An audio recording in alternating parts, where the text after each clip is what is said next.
Hello, I'm Akars Raj of class 10th from Gurukul Lilokheri. Today I'm going to explore the geography of well-known state Telangana.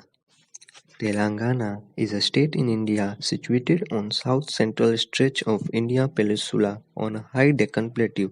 It is 11th largest state and 12th most populated state in India with a geographical area of 1,12,077 kilometers square and 3,51,93,978 residents as per 2011 census. On 2nd June 2014, the area was separated from northwestern part of Andhra Pradesh as newly formed state with Hyderabad as its capital. Telangana is bordered by the state of Maharashtra to the north, Chhattisgarh to the east, Karnataka to the west, and Andhra Pradesh to east and south. The terrain of Telangana region consists mostly of hill, mountain range, and thick dense forest covering the area of 27,292 kilometers square.